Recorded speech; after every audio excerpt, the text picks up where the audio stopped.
4 से 5 क्वेश्चन दक्षिण भारत से थे। भूगोल से, साइंस में मेरे में फिजिक्स से एक क्वेश्चन था। बता दूं आपको कि अगर आप रीजनिंग पढ़ रहे हो, जो पूछ रहा है वो 2 क्वेश्चन को मिला के एक क्वेश्चन पूछ रहा है। आपके लिए सबसे ज़्यादा क्वेश्चन आए थे कार्य समय से। उसके बाद स्वागत है आप सभी का आपके अपने चैनल टेक्निकल ऐप गुरु में।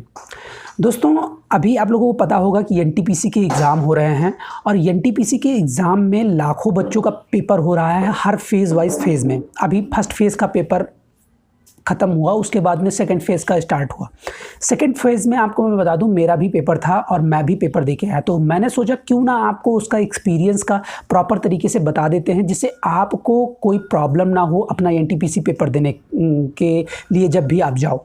तो इस बेसिस पे हमने सारी चीज़ को शेयर करने का प्रयास किया है इस वीडियो में, तो वीडियो को लास्ट तक का देखिएगा। सारी चीज़ों को हम यहाँ डिस्कस करेंगे कि आपको कितने क्वेश्चन अटेम्प्ट करने चाहिए, एग्ज़ाम हॉल में कैसा आपका एटमॉस्फेयर रहता है, आपको किस तरह से वहाँ पहुँचने में क्या क्या चीज़ें कठिनाइयाँ हो सकती हैं, या फिर क्या क्या मुझे कठिनाइयाँ हुई जो कि मैं आपसे शेयर इसलिए कर रहा हूँ कि वो कठिनाइयाँ आपको ना हो। तो इन सभी चीज़ों को मैं प्रॉपर तरीके से आपको बताने वाला हूँ और मैंने उसको टॉपिक वाइज अपने पास लिख के रख लिया है और एक एक करके सारी चीज़ को हम डिस्कस करेंगे। तो चलिए वीडियो को स्टार्ट करते हैं और आपको प्रॉपर तरीके से बताते हैं कि आखिर मेरे साथ एनटीपीसी एग्ज़ाम देने के लिए जब भी मैं गया तो मुझे क्या क्या परेशानियाँ हुई, क्या क्या चीज़ें बेहतर रही और थर्ड फेज़ में क्या क्या चीज़ें आ सकती हैं, मेरे पेपर में क्या आई, इन सारी चीज़ों के मतलब लॉट ऑफ थिंग्स के बारे में हम लोग बात करेंगे प्रॉपर तरीके से। वीडियो थोड़ी सी लंबी होगी, आपको ये देखना है कि आपको कौन सा पॉइंट ऑफ व्यू से लिए ये बेहतरीन हो सकती है। तो आप चलिए वीडियो को स्टार्ट करते हैं और एक एक करके सारी चीज़ आपसे शेयर करते हैं।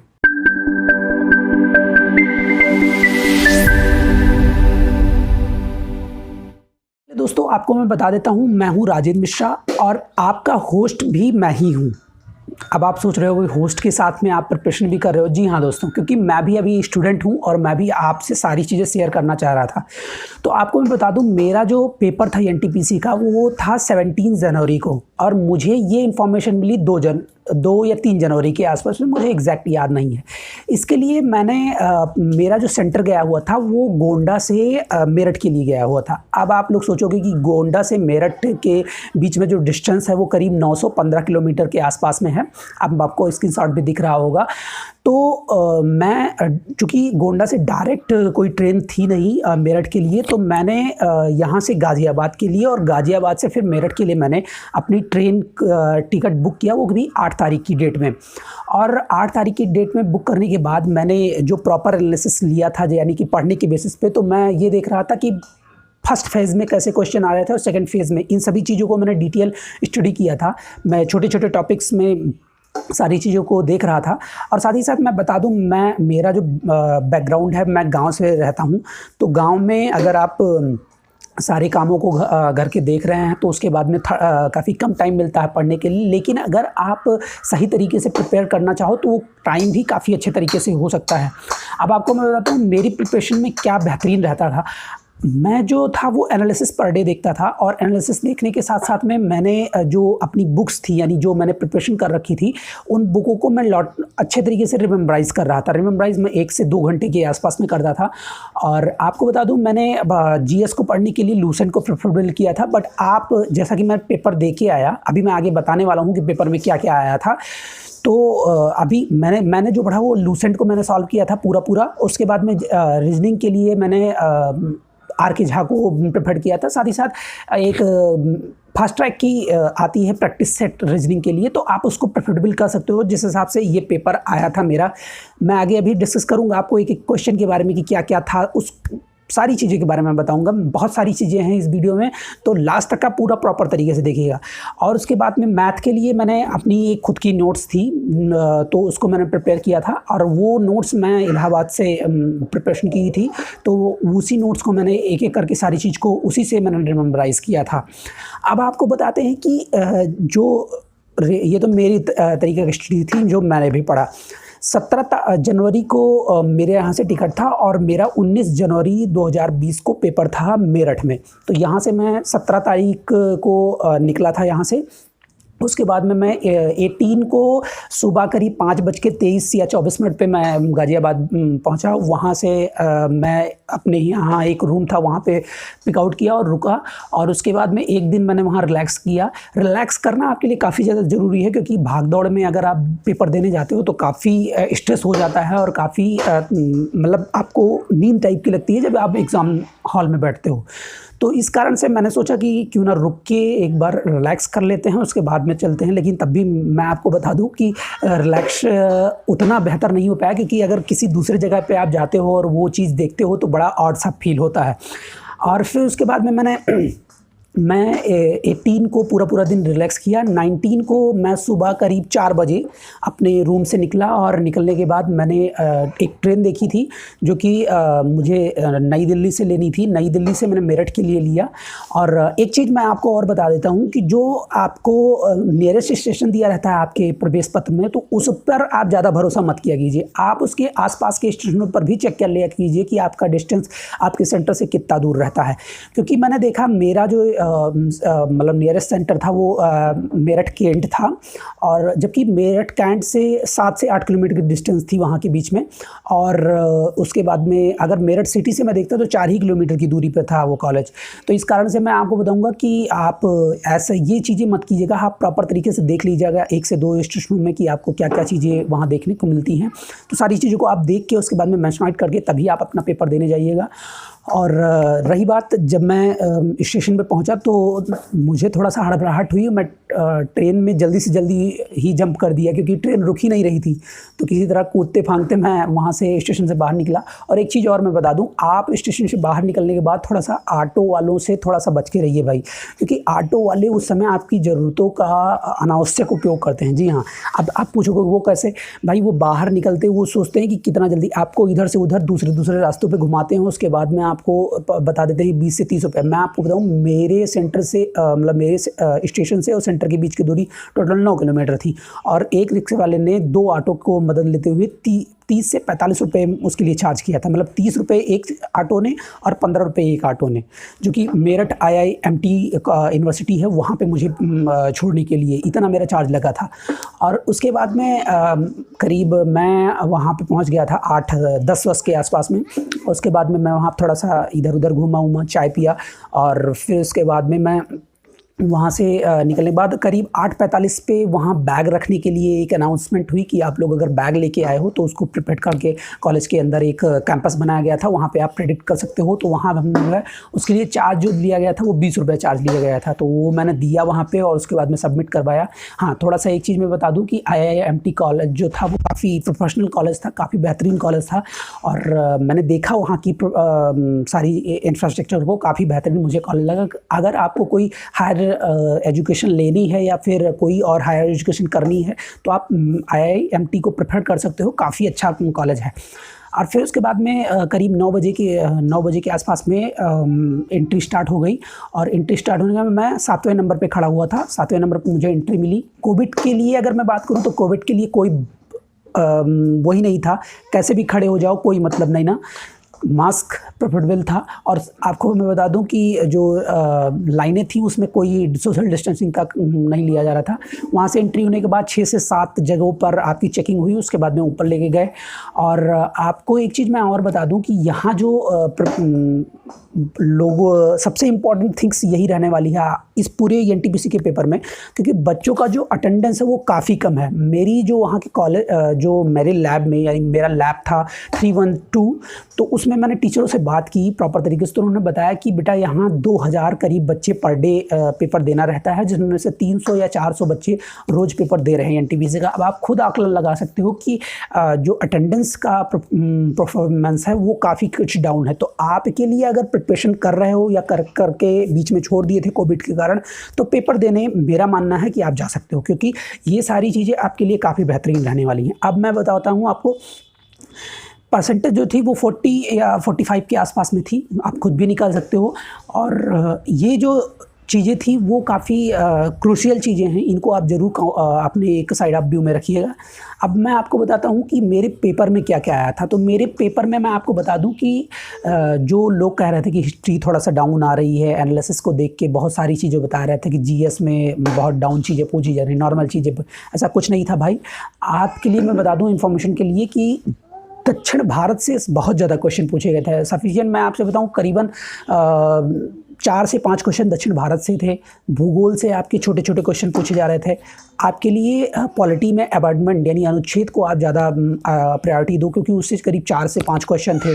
साइंस में मेरे में फिजिक्स से 1 क्वेश्चन था और बायो से 2 क्वेश्चन था और उसके बाद में केमिस्ट्री से 1 क्वेश्चन था। तो ये प्रॉपर तरीके से थे और मैथ आपकी नॉर्मल आ रही थी भाई, जो मैंने देखा। हाँ, रीजनिंग के लिए एक चीज़ मैं बता दूं आपको कि अगर आप रीजनिंग पढ़ रहे हो, प्रैक्टिस सेट नहीं कर रहे हो, तो प्रैक्टिस सेट करना स्टार्ट कर दो, अभी टाइम है।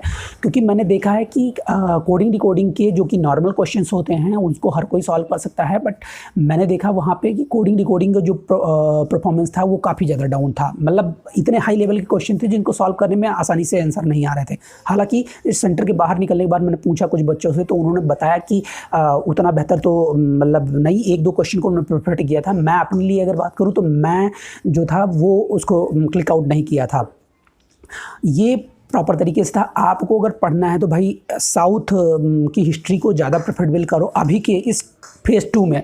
एक चीज़ और आपको इन्फॉर्मेशन देनी थी कि आपको कितने क्वेश्चन अटेम्प्ट करने चाहिए। तो क्वेश्चन अटेम्प्ट करने के बारे में अगर मैं बात करूं तो मुझे ऐसा लगता है कि जिस हिसाब से एवरेज परसेंटेज रह रही है बच्चों की अटेंडेंस में, तो उस हिसाब से आप अगर 70 to 80 के आसपास में अटेम्प्ट सही वाले कर रहे हो तो आपके लिए सफिशिएंट रहेगा, जो कि आपको मतलब मेंस के पेपर में ले जाने के लिए काफ़ी बेहतरीन रहेगा। तो आप लोग अगर चाहो तो 70 to 80 के आसपास में कर सकते हो।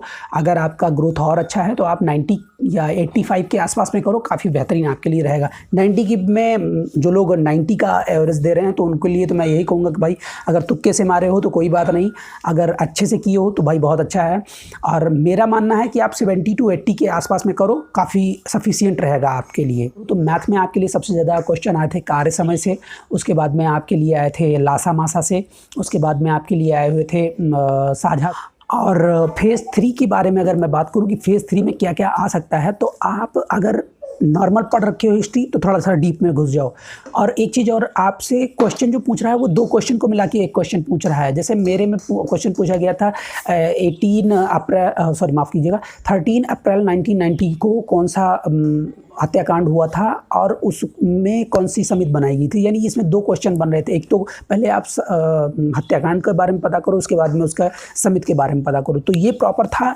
और इसमें जो मुझे ऐसा लगा कि आपको कई सारे क्वेश्चन ऐसे ही थे जो कि 2 क्वेश्चन मिला के 1 क्वेश्चन बन रहे। तो थोड़ा सा डीप आपको पढ़ने की ज़्यादा ज़रूरत पड़ेगी और थोड़ा सा डीप पढ़ो और अच्छे तरीके से पढ़ोगे तो भी आपके लिए काफ़ी बेनिफिशियल है। हाँ, एक चीज़ और मैं बोलूँगा, एनालिसिस को प्रेफरेबल ना ही लो तो ज़्यादा सही है। आप अपने शेड्यूल से जो भी मैथ या क्वेश्चन सॉल्व कर रहे थे सारे चैप्टर को पढ़ के जाओ।